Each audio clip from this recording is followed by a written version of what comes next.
풍파를 일으키는 사람들이 있습니다. 가족이나 교회, 기업이나 사회, 국가와 세계에 풍파를 일으키는 사람들이 있습니다. 그 결과 그들의 인생도 난파되거나 침몰하게 되는 것입니다. 풍파를 잠재우느라 풍파를 겪는 사람도 있습니다. 중요한 것은 풍파를 만나느냐 안 만나느냐가 아니라 어떻게 대처하느냐 하는 것입니다. 교인들은 풍파를 만나는 것은 하나님의 말씀을 거역했기 때문이라고 생각합니다. 그런 교인들은 하나님의 말씀을 순종했는데도 풍파를 만나며 몹시 당하며 하나님의 사랑을 불신하고 심지어 하나님의 존재까지도 부정합니다. 주 하나님을 믿다가 불통이나 환난 때문에 배교하여 영생을 내버리는 사람이 적지 않습니다. 예수님이 비유로 말씀을 가르치던 날 저물 때에 제자들에게 갈릴리 호수 저편으로 건너가자고 하셨습니다. 제자들이 예수님의 말씀을 순종하여 예수님을 배에 모신 채 건너편을 향해 가는데 갑자기 큰 광풍으로 물결이 부딪혀 배에 들어와 가득하게 되었습니다. 바다라고도 불리는 갈릴리 호수는 지중해의 해면보다 212m가량 낮고 사면에 높은 산들이 있기 때문에 일진 광풍이 몰아치곤 했습니다. 그 큰 풍파 때문에 예수님을 모시지 않은 다른 배들에만 물이 차서 침몰할 위기에 처한 것이 아닙니다. 예수님의 말씀을 순종해 가던 제자들의 배, 그것도 예수님을 모시고 가던 제자들의 배에도 그 큰 풍파로 물이 차서 침몰할 위기에 처했습니다. 주 예수님의 말씀을 순종할 때에나 주 예수님과 동행할 때에도 환난과 핍박의 거센 풍파를 만날 수도 있습니다. 바로 그때야말로 말씀이 육신이 되어 우리 가운데 거하시는 주 예수님을 아는 지식이 절실한 때입니다. 예수님의 메시아적 사랑과 권능을 신뢰하는 믿음이 요긴한 때입니다. 그러나 풍파를 만나면 안 믿는 사람처럼 불안해하는 교인들이 있습니다. 주 예수님을 모르는 사람처럼 두려워하고 불평하고 원망하는 교인들이 있습니다. 정작 그 어느 때보다 더 믿음이 필요할 때는 믿음이 사라져 버리는 것입니다. 주 예수님의 제자들이 그러했습니다. 그러나 똑같은 큰 풍파로 침몰할 위기에 처한 예수님은 생사화복의 주관자이신 하나님 아버지를 절대적으로 믿었기 때문에 배의 뒷부분에서 베개를 베고 주무시고 계셨습니다. 그 모습을 본 제자들은 자기들의 불신앙을 부끄러워하기는커녕 예수님을 깨우면서 원망했습니다. 선생님이여, 우리의 죽게 된 것을 돌아보지 아니하시나이까? 어부 출신인 제자들까지 죽을까봐 두려워한 것을 보면 풍파가 얼마나 대단했던가를 알 수 있습니다. 이성적으로는 제자들의 두려움과 부르짖음이 지극히 당연하다고 생각할 수 있습니다. 그러나 하나님도 그렇게 생각하실까 하는 문제를 진지하게 검토하지 않으면 안 됩니다. 주 예수님도 제자들의 판단과 행동을 인정하실까 하는 문제를 심각하게 고려해야만 합니다. 제자들의 판단과 말대로 정말 죽게 된 것입니까? 결코 그렇지 않습니다. 뭐가 죽게 됐습니까? 배물이 가득 차기는 했지만 침몰하는 것은 아닙니다. 설령 배가 침몰한다 하더라도 아직 죽기까지는 멀었습니다. 설사 배가 난파된다 하더라도 부서진 배의 조각이라도 붙잡고 매달리면 아직도 죽기까지는 분명히 여유가 있습니다. 거센 풍파 때문에 호숫가로 내동댕이 쳐져서 살 수도 있습니다. 물에 빠져 죽기 전에 광풍이 지나갈 수도 있고 바다가 잔잔해질 수도 있습니다. 사실상 제자들이 죽을지 안 죽을지는 아무도 모릅니다. 예수님이 아닌 풍파에 마음이 쏠린 제자들은 헤엄을 잘 치는 어부였다는 사실까지 망각했습니다. 제자들과 함께 계신 주 예수님을 생각할 때 죽게 되었다는 제자들의 판단은 정말 잘못된 판단이 아닐 수 없습니다. 사람이란 자기 불행을 과장하는 나쁜 습성이 있습니다. 닥치는 불행 자체 때문에 넘어지는 사람들보다는 불행을 과장하는 습성 때문에 넘어지는 사람들이 훨씬 더 많습니다. 신학대학 시절 이런 얘기를 들은 고등부 여학생이 선생님 말씀이 맞아요. 친구들하고 바다에서 물놀이를 하고 있었는데 갑자기 엄마 나 죽어 나 죽는다 나 좀 살려줘 하는 숨 넘어가는 소리가 들리는 거예요. 보니까 두어 걸음 떨어져 있던 친구가 물에 빠져 호적거리는 거예요. 수영을 못하는 친구가 물에 빠져 죽는다고 비명을 지르면서 호적거리는 걸 보고 친구들과 배꼽을 쥐고 웃었어요. 라고 했습니다. 야, 친구가 물에 빠져 죽겠다고 하는데 웃으면 어떡해? 빨리 구해줘야지. 라고 했더니 깊이가 허리밖에 안 되는데요. 뭘. 그냥 일어나면 되거든요.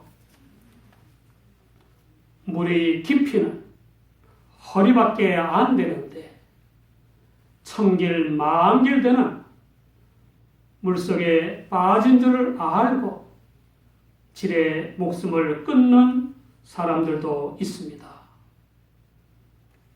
어느 여학생은 성적표를 받아들고 고민을 계속하다가 고층 아파트에서 뛰어내렸습니다.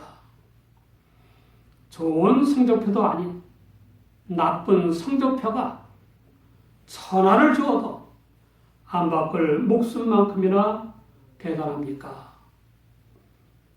그녀의 불행의 풍파의 실체는 겨우 한 학기 시험을 잘못 본 것뿐입니다. 누구에게나 풍파의 시기는 그 인생의 전부가 아닙니다. 게다가 바람이 거세면 거셀수록 그만큼 더 빨리 지나가는 것입니다. 여집사님이 입원해서 정신병원에 병실에 들어서는데 환자 볼 입은 늘씬한 아가씨가 나갔습니다. 집사님이 실현당한 충격으로 잘못되어서 잠도 못 자고 밥도 못 먹고 참 안 되세요 라고 했습니다. 더 심해지기 전에 주님을 믿었으면 좋겠다는 생각을 했습니다.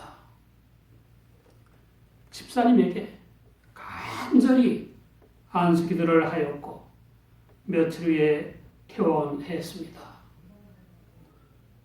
밥을 왜 안 먹습니까? 밥통이 무슨 죄입니까? 떠난 건 가슴속에 있던 배신자이고 밥통은 뱃속에 그냥 있습니다. 물 말아서라도 넘겨야 합니다. 신발 거꾸로 신고 가는 사람이 있으면 구두 바로 신고 오는 왕자가 있습니다. 맞을 준비를 해야 합니다. 젊은 시절에는 희련의 풍파보다 더 큰 풍파가 없을 것입니다. 그런데 말입니다. 그 시련이라는 풍파가 나만 겪는 대단한 게 아닙니다. 연애하거나 이혼하는 인류가 다 겪는 풍파입니다. 그리고 뒤늦게 알게 된 바, 사람 볼 줄 모르는 그 못난이가 하나 떠나니까 후보자가 몇십억이 되는 겁니다. 요즘에는 국제결혼도 많이 하고 나이 차이도 안 따지지 않습니까? 이런 생각이 하나님의 뜻입니까? 시련의 풍파를 과장하여 그 많은 후보자들을 생각 못하고 정신병원에 가는 게 하나님의 뜻입니까? 우리는 가정이나 직장이나 사회생활을 하다가 풍파를 만났을 때 어떻게 했습니까? 불행의 풍파가 뭐 좋은 것이라고 과장을 합니까? 불행의 풍파를 만나면 과장하지 말고 주 예수님을 신뢰하는 믿음으로 생각하고 믿음으로 판단하고 믿음으로 행동해야 합니다. 그 어떤 풍파보다도 주 예수님의 사랑과 능력을 더 크게 보는 믿음의 눈이 영원히 밝아져야 합니다. 설사 죽는다 해도 영생의 주님을 믿는 사람이 갈 데가 천국밖에 더 있겠습니까? 제자들에게 그나마 다행인 것은 보잘것 없기는 하나 예수님께 도움을 구하는 믿음이 있었다는 것입니다. 잠에서 깨어나신 예수님은 바람을 꾸짖으시고 바다들어 잠잠하고 고요하라고 명령하셨습니다. 그 순간 바람이 그치고 바다가 잔잔해졌습니다. 미친 듯 날뛰던 풍파가 잠잠해졌습니다. 이 놀라운 일은 예수님의 신적 권능이 나타난 것입니다. 그때까지 사람들을 지배하는 악한 영들을 쫓아내시고 환자들을 고치시는 신적 권능을 행하시는 위대한 인물로 알려주신 예수님은 이 일을 통해 대자연도 섭리하시는 신적 권능을 가진 메시아이심을 드러내신 것입니다. 신적 권능을 행하시는 주 예수님은 어떤 상황이나 어떤 처지에 있는 인간이라도 능히 구원하실 수 있습니다. 때로 풍파에 허덕이는 사람에게는 예수님이 관심 없이 주무시는 것처럼 느껴질 때가 있습니다. 확실히 예수님은 메시아로서의 자신을 숨기기도 하십니다. 때로 예수님은 풍파에 허덕이는 사람을 인간의 힘으로는 더 이상 어찌할 수 없는 처지에 이르기까지 내버려 주십니다. 그런 다음에 건져주심으로써 그러하여 예수님이 한 위대한 인물이 아닌 메시아이심을 깨닫고 믿어 영생을 얻게 하십니다. 풍파를 잠재우신 주 예수님은 이어서 제자들을 보시고 어이구 배가 가라앉겠구나. 그래 얼마나 놀랬냐. 걱정 마라. 내가 해결하마 라고 위로의 말씀을 하신 적도 한데 그렇게 하시지 않았습니다. 오히려 어찌하여 이렇게 무서워하느냐. 너희가 어찌 믿음이 없느냐 라고 책망하셨습니다. 인간의 이성적 생각으로는 제자들의 두려움이 지극히 당연하지만 주 예수님은 두려워하는 그들을 나무라셨습니다. 그들의 두려움이 주 예수님에 대한 확고한 믿음의 결핍에서 비롯되었기 때문이었습니다. 주 예수님을 구주로 믿는다고 하는데 뭘 믿는다는 것인지 모르겠는 교인들이 있습니다. 모든 사람은 풍파를 원하지 않지만 반드시 풍파를 만날 때가 있습니다. 주님의 관심은 우리의 풍파가 얼마나 심한가가 아니라 우리의 믿음이 얼마나 확고한가 하는 것입니다. 주님이 잠재울 수 없는 풍파는 없습니다. 풍파를 잠재우신 주님을 본 제자들은 심히 경외하며 서로 말했습니다. 저가 네 귀에 바람과 바다라도 순종하는고 대자연도 순종케 하시는 주님에 대한 놀라운 깨달음입니다. 믿음으로 부르짖는 우리에게 풍파란 주님의 사랑을 더 깊이 알 기회이며 주님의 권능을 더욱 확실하게 체험할 기회입니다.